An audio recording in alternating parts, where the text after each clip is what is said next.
All right. Hey, everybody. It's Lonnie here, ChartsNLabs. Sorry on this one. I kind of dropped the ball. I scheduled the Zoom and didn't send the link into the group in time for people to share it and save it. So it's just Randy and I on this call for now, but this will be for everybody afterwards. I'll make sure I post this as there's some rolling in. Hey, DB. So what we got going on is, we're trying to develop this education in crypto to make sure that people have an understanding and not just the Texit ecosystem, but being able to take that Texit and Iskander and some of those other variations, as this develops into a bigger world, and compare it to other cryptos, and also have an understanding of how other cryptos are different and the same for this. So.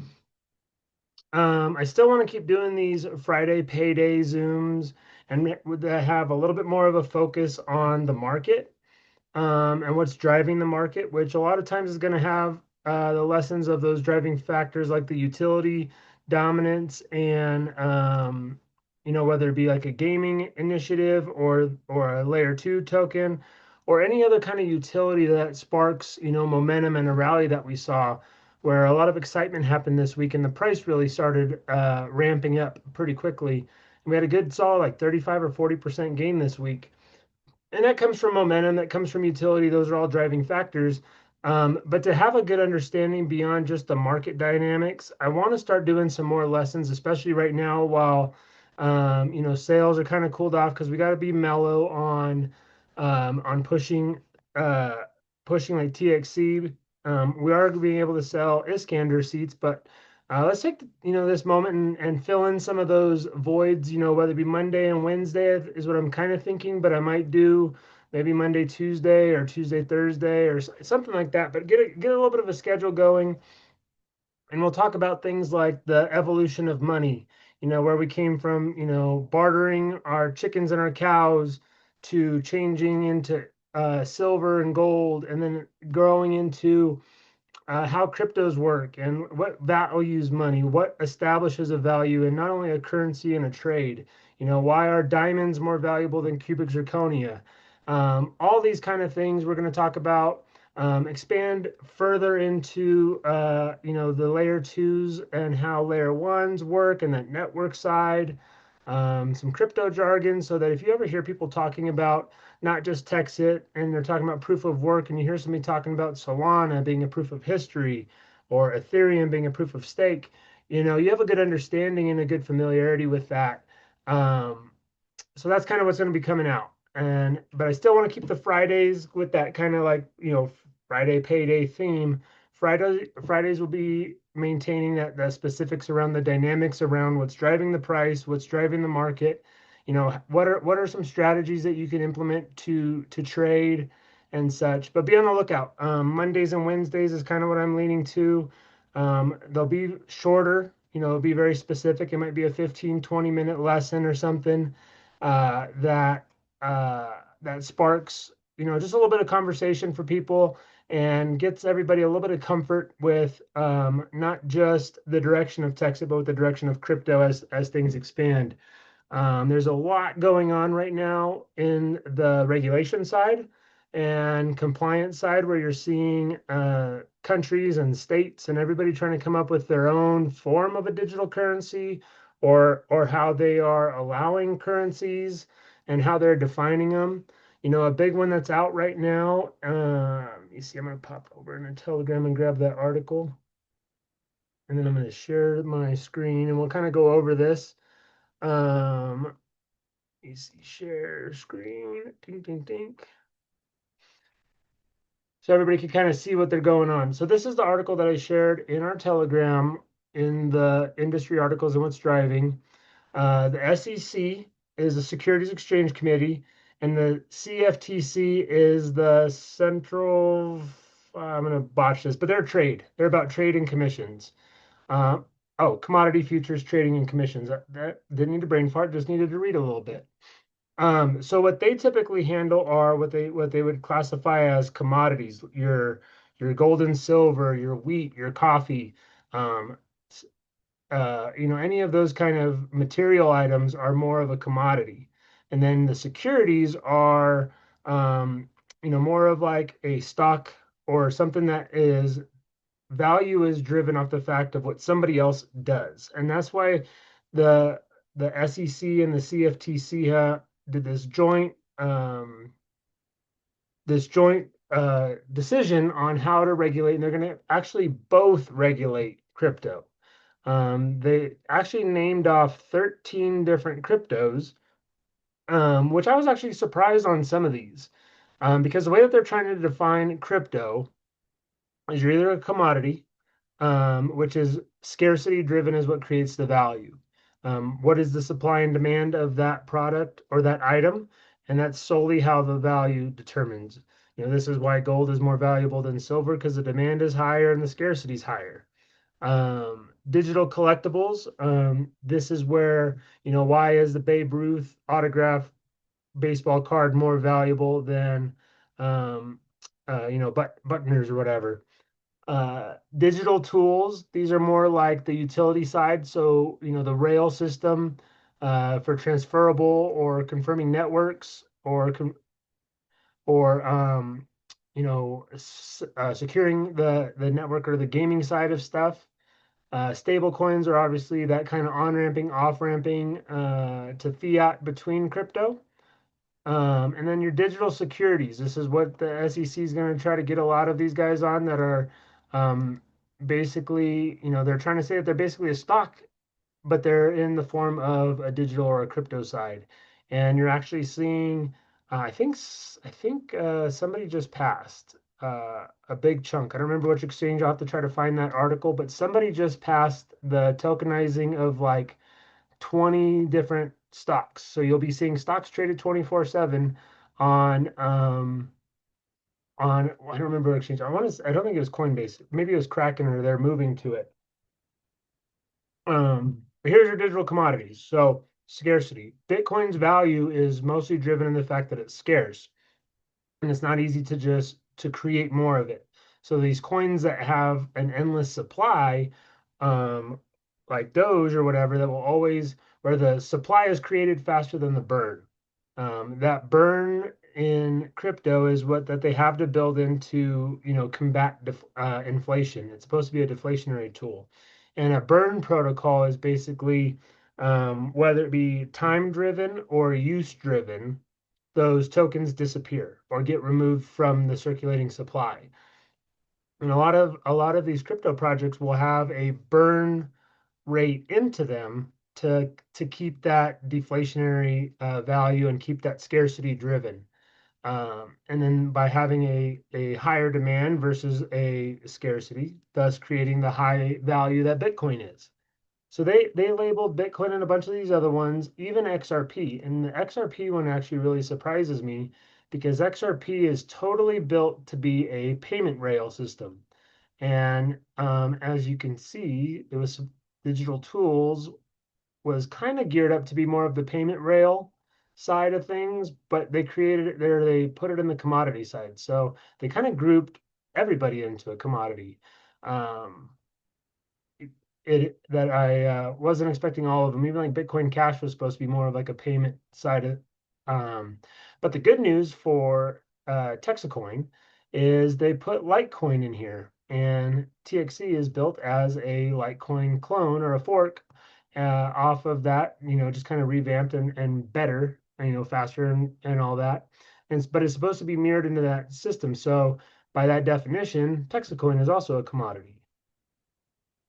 So here's some digital collectibles. These are going to be your NFTs, those non-fungible tokens that you can buy, on across blockchain for games or just to hold into that, digital side and hold on to them. The value is created based on the demand that other people would want that, and there is nothing that somebody does to make that be valuable, and that's what separates these from securities. So stable coins, Genius Act, we talked about those, and everybody's pretty familiar with like USDT and USDC. PayPal and some of the other banks are starting to come out with their own. Those are going to be your tools to go from a cryptocurrency that is the commodity and converting it into whatever fiat you're using at your home for until everything is accepting some type of payment, whether it be the XRP or Bitcoin or they likely will start being these stable coins. Will be your first system that you'll probably see a lot of places using stable coins as payment acceptance because they're constant. There's no change in value on them. So investment contracts, separation, protocol for mining and protocol for staking. So just kind of the definition of what these are is when you look at something that's mining, that is the computation of these math equations that are securing networks. And when you're doing mining activities for these digital commodities as a proof of work, which is that actual physical use of energy and use of that hashing power, that computing power to secure that. Um, this is not a security. Miners contribute computational resources to validate transactions and add new blocks, earning rewards programmatically distributed by the network.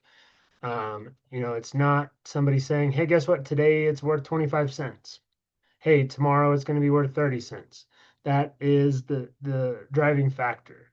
So staking is, when you take, this is more for like the Ethereum, where kind of that you have to own it and then you have to like lock it up and they become a rail of validators.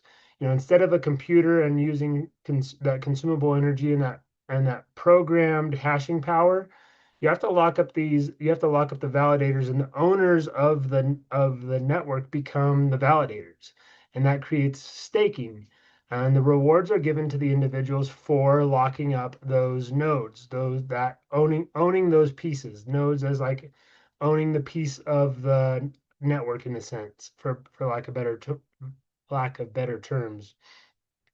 And then these are not a sale of a security.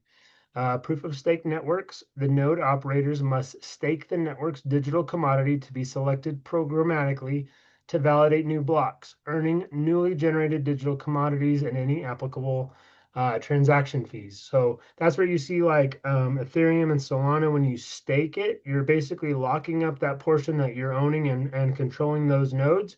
You're not selling them back and forth in trade. And when they're not on trade, they can be used to validate transactions for people that are using the Solana or Ethereum or any of these other stakeable cryptos, using them as validators for that network. Um, I want to get it. Well, I'm not going to get too deep into this article, but I'll try to find some of these articles that come across that are worth talking about, and as they come, and really dissect this to give you guys that beginner or that entry level, not, break it down so that everybody can understand it. Because there's a lot going on right now. We just did the Genius Act, we got Clarity Act, we got this coming out. There's a lot of laws coming out around crypto that are both affecting stuff that we own, whether it be TXC or Bitcoin or whatever other cryptos you own, or whatever cryptos you might own in the future. So I want to be kind of that analyzer, breakdown, make sure everybody has a good understanding of what's going on and isn't afraid to read those articles and say, "Wow, all that went right over my head." I want to make sure that everybody has a good understanding of that. And those will be throughout the week. So again, I'm leaning to Monday and Wednesday just because Bobby's got Tuesday, and I think as things get back in on track, you're going to see those Tuesday Thursdays be more sales driven, and I'll probably give up Monday as soon as Gage gets it back. But as of right now, and maybe I'll see if Gage wants to buddy up with me and do a couple of these, and if he's up for it. But a little bit more consistency and give you guys some action and stuff to talk about and more opportunity to ask any questions if anything comes up that you guys do want to ask. So before I jump into a little bit of a chart breakdown, a little bit of a market breakdown, talk about the bots and stuff that we got going on. I know a lot of people are pretty excited seeing that their bots are pretty active. Uh-oh. I lost my screen. Seeing that their bots have been active and how that's going. So if anybody has any questions real quick, go ahead, raise your hand, and I'll pause real quick in the middle before we get going on the market side, as far as whether it be out of that article that I posted about anything that we're breaking down or anything that you've also heard? Got Jeffrey coming in, do a 30-minute sales. Well, yeah, as soon as the sales opens up, we could for sure do that. I'm sure he might get greenlit for talking Iskander probably first. But I don't want to put him in a predicament where he's flirting with Texas, knocking on the door saying, "Hey, knock it off." So trying to make sure that we stay very compliant for that and don't ruffle feathers. Um, but we could probably start talking about maybe Iskander stuff also. But good idea, Jeffrey. So, all right, cool. Let's jump into the market and get a nice full breakdown of what happened this week. So let's go to the 1 week. This is the last week that we had on TXC. I'm using the WeBot exchange. As you can see, it's the same one as Pinex.us. It's just a little bit different. As some of the buttons are a little bit different, but it's the same exchange. It's actually different, or what I've kind of found out recently is this exchange is separate from the Pinex.com one as far as what they're reporting to CoinMarketCap. Been kind of following CoinMarketCap, and I wasn't paying too much mind to it because we weren't verified, and a lot of the numbers are self-reported. But we are now, what is it, March 20th? And we're missing CoinStore, we're missing WeX, and this PineX volume is saying that we've only had $259 in volume, and this doesn't change very much.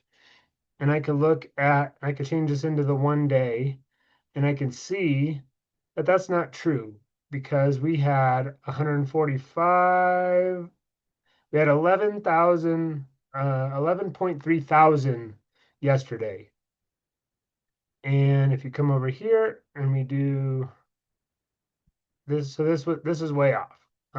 This is using my thought is that this is only using the international exchange, whether that's PineX reporting or what CoinMarketCap is reporting. And so I want to get in there and figure out who we have to yell at to get that reporting correctly.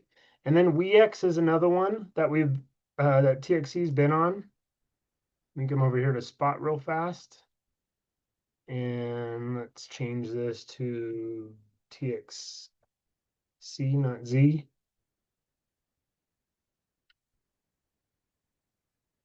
I'm sorry, guys. I was dying today. It was hot.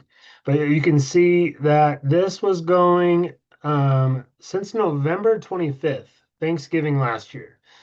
I don't see any reason why that should not be reporting on CoinMarketCap, especially now that we're verified. So if we have to raise an angry letter, I'll make sure I get one worded. And then coinstore.com, I believe, is the other one that we are on, coinstore.com. And this is all, more volume, more activity that should be reported for people to go. Not a lot of people are using CoinMarketCap to trade necessarily, but they go into it to look at product and get information from it because it shows all of the exchanges. And yep, there you go. TXC on CoinStore. And this one's been on since November 10th. So something happened where they did not feel like updating on their on CoinMarketCap. So one of the things that we're verified now, we should be able to get all of that data correct. All right, so this is the last week from going back to last Friday. You can see we kind of came, I don't want to go too far back, but we kind of know the price was down, flattened out a little bit, and we can see that the flattening was kind of carrying through. Every one of these candles is a 1 hour time frame.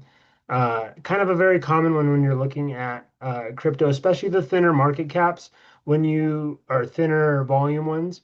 When you get into these like 1 minute candles, you see how there's a lot of really stagnant times. We just don't have the huge volume and the consistency that these bigger projects have. So when you get into these, one person can create an order that would move it. And you see that on, let me go back to CoinMarketCap. I messed that up. On this part right here. when you're looking at your data off CoinMarketCap, this right here, plus 2%, minus 2% depth. What that is how much money it would take to move the price on this exchange up 2%. So on MEXC, only $349, Bitmart 311, XT 194. Uniswap doesn't report because that's just the wrap token. It doesn't show that order book depth. DexTrade 474, Biconomy 550. These are so UZX is an international one, very small. And then Pionex, like I said, they're not something's not reporting right on Pionex. Jew.com 326. So somebody could come in with $500 and jump this price around. So when you look at on the when you're looking at your chart and you're looking at like a 5-minute candle, one order could drastically affect that pattern.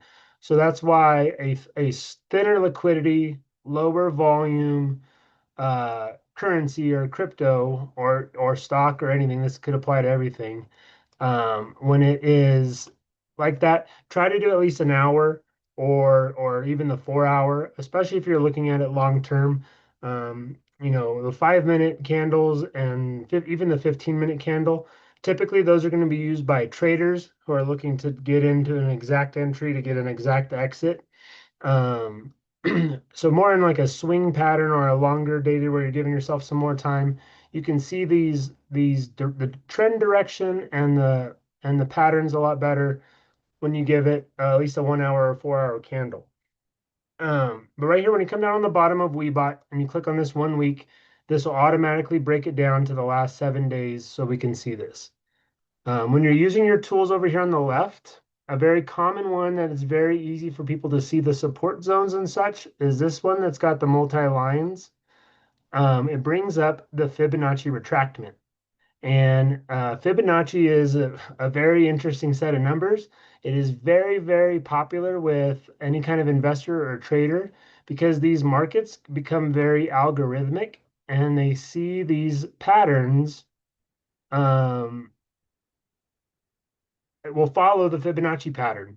So when you're doing the Fibonacci retractment, you take a high point and you go down to a low point.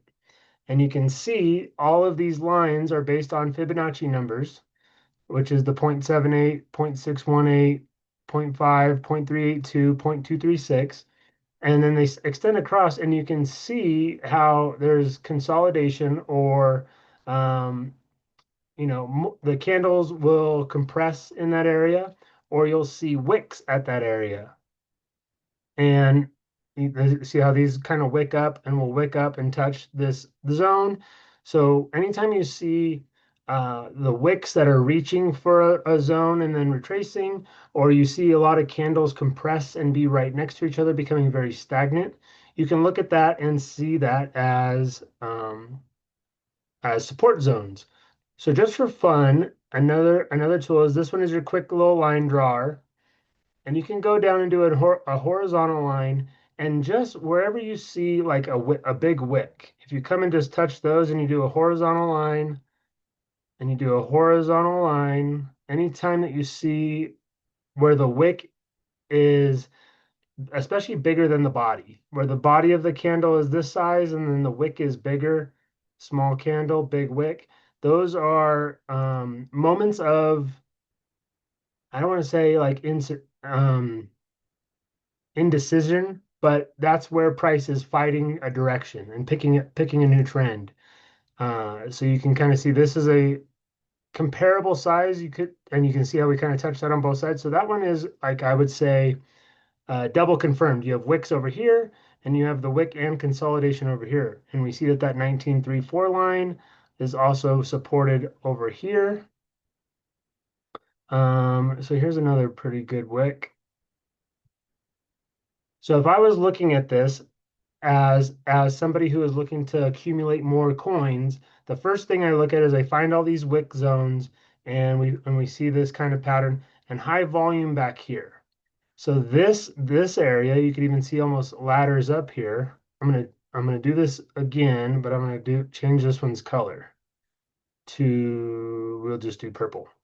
And I'm just gonna do the top of these, like these ladder zones before a large pullback, which is these two. And you can see that these touch here and these touch here.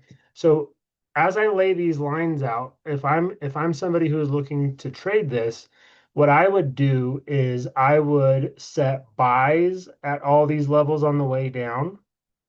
And then on the way back up, I would set buy or sells at the same levels on the way up.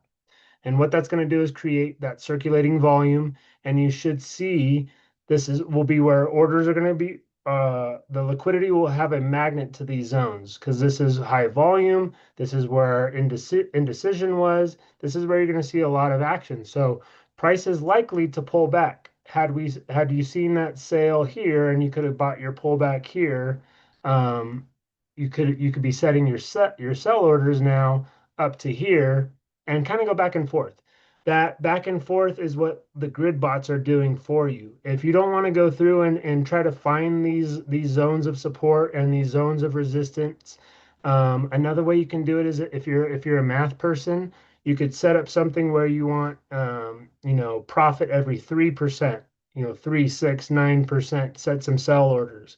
And then on the way back, you do like every 2, 4, 6 on the pullback. So if you set a sell order at 22, you look for a 2% pullback before you buy. And then whatever you bought, if you bought 50 TXC at that 22, then you set your sell immediately for that 3% profit over that. And again, this is all if you're doing manual or like if you're international, like Jeffrey's been doing this on Bitmart and has been doing really, really well since he's unable to access Pionex and do the grid bot. But for us who are lucky enough to use the grid bot, this is exactly what the grid bot's doing for you. And you're not having to sit there and make sure that your orders are filling or chasing them. And this one's really cool. I talked about it a little bit in the earlier Zoom my little impromptu one. But this one right here that I'm on, that's not what I meant to do. Placed orders, transactions. My initial buy-in price, I bought this at 0.2375, but you can see that I'm in profit. And the reason that this one is in profit is because the whole time it's been coming down, every time that there was ever a bounce up in price and it checked up again, it created a sell. And then when it came down again, I rebought. And then it bounced up and it sold and it came down and I rebought. And that's that accumulation. So through accumulating, this one is done. Here, I'm just going to go like this so I can make sure I see it. Just turn off my reinvest and turn it back on and make sure that 11.3. So $11.30. This has accumulated at lower price, which basically dollar cost average for me. So even though that initial one was higher, now my break even is only 21.78. And you can see that I'm technically up a little bit. So as this one goes up now, I'm going to be in more profit. So even though I'm just kind of flirting around with my break even, as we progress forward because it's going to sell and then come back and buy more and we'll churn that volume, which is doing good for me because I'm accumulating more TXC and holding some and catching profit earlier and getting that nice dollar cost average, but also the project. And this is maybe possibly how we got verified on CoinMarketCap is we've held our volume at a much higher clip where we were actually higher um, that's yeah. Oh, that's because it's glitched out. I was like, that's crazy. Um, we were holding this over 3% for a little while, but now that it glitched and it's using the WTXC numbers, this is all messed up. But yeah, hopefully they fix that. I think Bobby said in the next 24 to 48 hours, you should see CoinMarketCap get a little bit better on their updated numbers, and we'll see that being cleaner. But cool thing, we had a nice solid week. Don't be discouraged that it doesn't go up forever automatically. It is very, very, very healthy for price to hit that little bit of resistance and people to start taking some of the profit. All those guys who bought at 18 that are selling at 22 might think that that's crazy, but they're buying at 21 and 20, and they're now we're a two-story house. If you think of it as like that, we built the foundation at the 15 cent to 18 cent range, and now we're doing the 20 to 23 cent range. We got to build that second floor. We move up into the 30s, build that floor, move up into the 40s, build that floor, and it's just a much healthier market so that as the price fluctuates and as people decide that they do want to sell and take profit, the price doesn't drop drastically. We keep this solid volume going and keep churning and get new eyes on it. So I'm excited. I like what we're seeing in the market, even though the price is not as high as we would love to see it. Coin market cap verification, very, very huge. Again, people don't use this to trade on. It's not much of that, but people look for it for data and information. When you go through this and you look at the, what kind of volume are they doing? How much can I invest in this or buy of this coin and not change? So, when you look at TXC, unfortunately, I can only put like 300 bucks and I'm going to move it up 2%. Well, then if I sell 300 bucks, I'm going to move it down 2%. So the price has to move up at least 5% for me to not lose my money, kind of thing, and for me to park it and be valuable. And if you go look at like Ethereum, just for a longer trending project, and you look at their 2% depth, let's go to volume and bring that up. You have to put $9.5 million to move it 2%, just to give you kind of that eye-opening difference between little old baby TXC who hasn't been around the party in a while versus that big kid on the block. So things are going in the right direction, though. I think there's a lot of excitement. People should be. The utility is coming, and looking forward to hearing some more updates on that. I'm working on a couple games. I know Jeffrey's working on a couple games. I think Corey's working on a game or two. I wouldn't be surprised if Bobby has a game. That guy's doing everything. He wouldn't mention a project, like downtown, like layer two, guys. Hey, take a peek at it. Oh, don't worry, I already got fairs and festivals lined up for you guys. Hey, you guys should look at games, whatever game Bobby probably has. I wouldn't put it past that guy. So exciting times. And yeah, look forward to being a little bit more active with you guys as far as the lessons and discussions, whether it be from industry articles to the basics and how-tos of crypto and what's going on in the world. And that way you guys can also reach out to me if you guys ever have anything specific that you've heard, if it's in regards to TXC, whether it's cold wallet, hot wallet, moving between exchanges, trading with USDC on Biconomy versus trading USDT on Weebot or whatever, anything. I really want you guys to come and hit me with all your questions so that I can make sure that everybody's got that comfort and familiarity with not just trading it, but also knowing the details of the project and what's going on. So, one last shot for any questions. If not, we're gonna probably call that one, and I'm gonna try to get ready this weekend to have a cool Monday Zoom, and I'll give you guys a time on Sunday so that we could have um, a fun little classroom setting. I'll see if I could put my little short skirt on and dance around for you guys like Cameron Diaz. But I'm gonna go ahead and let you guys unmute if you want to and shoot any questions or say anything. Go ahead, unmute, and if not, I will see you guys on Monday. Hey, great call, brother. Look forward to talking with you on Sunday, bro. Oh yeah, I Thank you. got you on Sunday for sure. Yep, thank you, bro. Anyone else? Anyone else? All right, guys, I got a busy weekend. I'm gonna get some fun stuff together for us, and we're gonna have a fun week next week. So have a good weekend. Enjoy. Get your questions ready for me. Shoot them at me on Telegram, and we'll get some fun going. Have a good one, guys.